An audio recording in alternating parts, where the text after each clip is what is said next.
Love me as you've never loved anyone. Love me.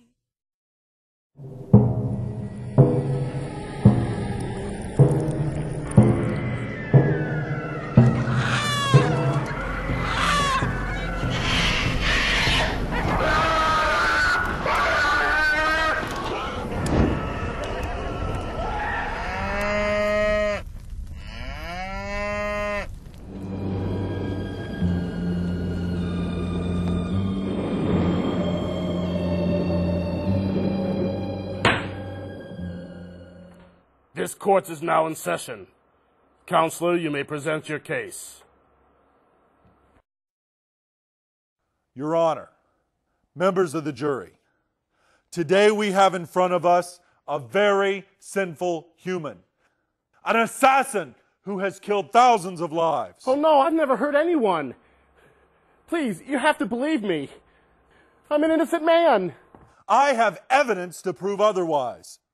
Members of the jury, please turn your attention to Exhibit A. Here is a picture of a happy cow. Its only desire is for a field of fresh green grass. For wanting so little, it gives so much more. From its milk to its meat, its bones, its hooves and horns, to its children. The cow dedicates its whole life for the enjoyment of humans. Even at death, its skin is ripped apart and used for drums, luxurious sofas, and fashion clothing.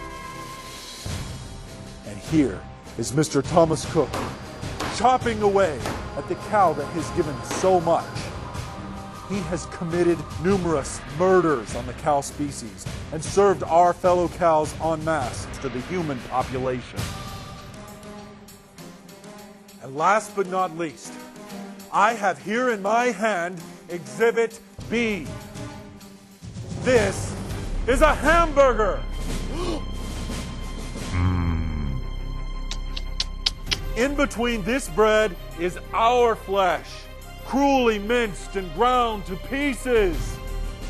Your Honor, and members of the jury, I would like for you to closely examine this piece of evidence. I didn't know.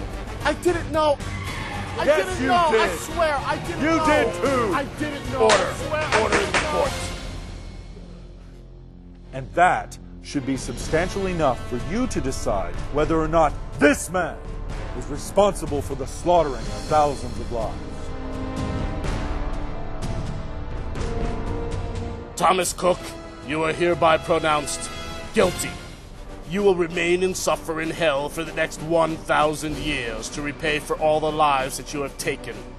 It will continue to serve your sentence in the next life, in the body of a cow. Perhaps then you will be more compassionate towards your fellow animal beings. This court is now adjourned.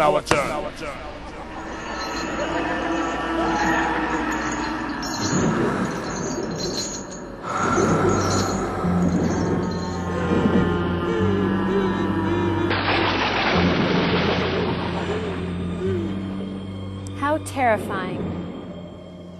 A very frightening sight indeed. We have just witnessed a court case in hell. This is a reminder for us that we should have compassion for animals, for they also fear death and have a desire to live. They too have the capacity to love, just as human beings do. And this brings us to the topic of today's special program: why we should and must be vegetarians for ourselves, for the animals, for the planet. In the beginning, God had provided humankind with a bountiful assortment of delicious and nutritious fruits, vegetables, herbs, and grains for nourishment. In this garden of paradise, humans and creatures of the animal kingdom live together in peace and harmony. However, Due to the depletion of natural food sources in one area, primitive tribes began to roam and forage for food.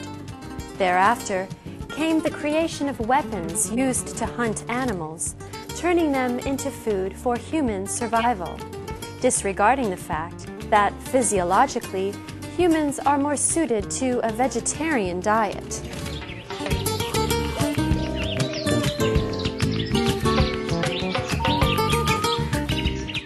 Similar to herbivores, humans have flat molars for grinding, not canine teeth and claws to tear flesh as do carnivores. Carnivores have short intestines, so the excess flesh is expelled before it putrefies and produces toxins detrimental to the body. On the other hand, as with other herbivores, humans have very long intestines, which are suitable for fruits and plants only.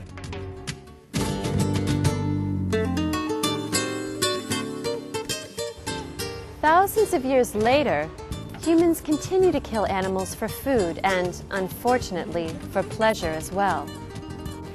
It has become a daily habit executed without a single thought as to what living being had to suffer to satisfy our palate, without even a single thought as to our noble origin.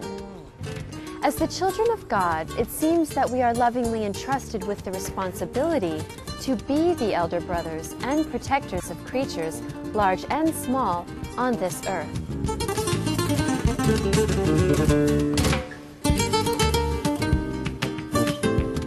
All living beings, humans and animals alike, possess a strong will and desire to live. If slaughterhouses had glass walls, we would bear witness to the failure of our duty as guardians of animals, for we will see the unbearable suffering and death of tens of millions of cows, chickens, pigs, and calves every day. Over 50 billion innocent animals dying every year in the world, struggling desperately for their last breath of life.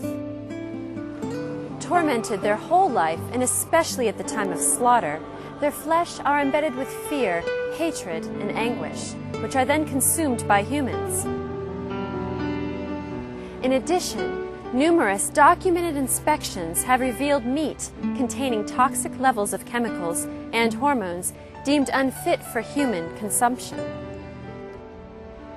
At the risk of public safety, these contaminated meat products are still sold to consumers. Without a doubt, the food we intake affects our bodies physically, mentally, and spiritually.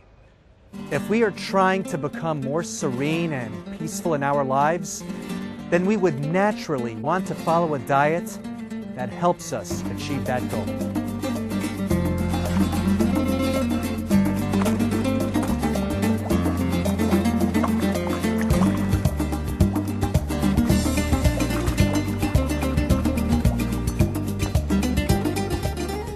As the consciousness of the world's population is elevated to a higher level, gradually but steadily, people's conscience have led them to return to a more natural, healthy, and humane way of life, the way God had originally intended. Jesus Christ, Shakyamuni Buddha, Leonardo da Vinci, Leo Tolstoy, Albert Einstein, Alicia Silverstone, Natalie Portman, Tobey Maguire, and Christy Turlington. Keeping in good company, these distinguished people of the past and present have but one thing in common. As vegetarians, they are the voice for those who cannot speak, defenders of those who are weak.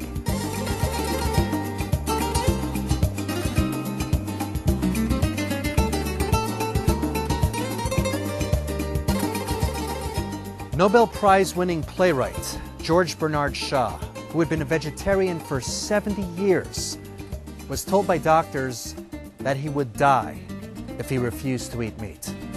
He replied, "My situation is a solemn one. Life is offered to me on the condition of